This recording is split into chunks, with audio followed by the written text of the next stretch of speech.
Hello everyone, welcome to the HardReset channel, and today I have the REALME 14T, and today I'm going to be unboxing it and talking about my first impressions with this phone. So let's get to it.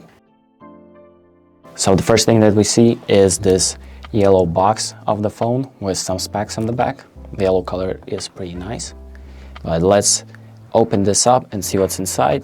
And the first thing that we have is this little box that contains the case and the charger, and there's also a SIM remover here. So here's our USB-C charger, and here we have the case.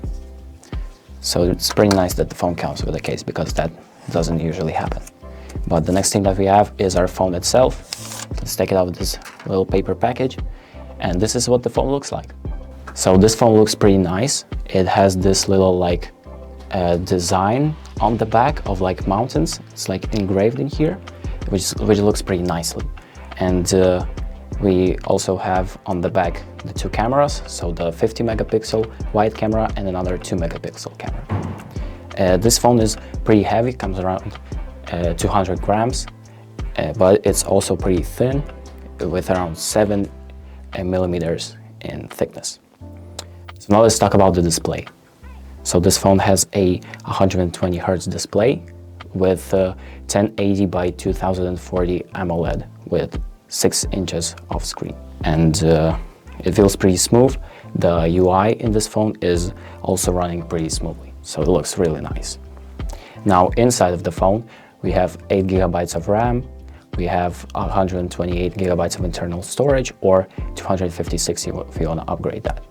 And we also have a 6,000 milliamp hour battery inside of this phone, which is going to last you for a really long time. So as I mentioned previously, this phone has a 6,000 milliamp hour battery with 45 watt charging, which will charge your phone in around 40 minutes, something like that. So it's pretty fast.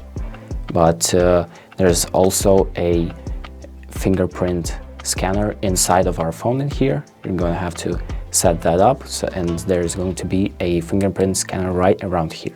Also, if you're worried about the water resistance of this phone, don't worry, because the phone has an IP68 or 69 of water and dust resistance. So here are my final thoughts. The design of this phone is incredible. I really love this little engraving that shows some mountains on the back right here. I don't know if it's visible on the camera, but I really think that the design and the feel in my hand is really perfect on this phone.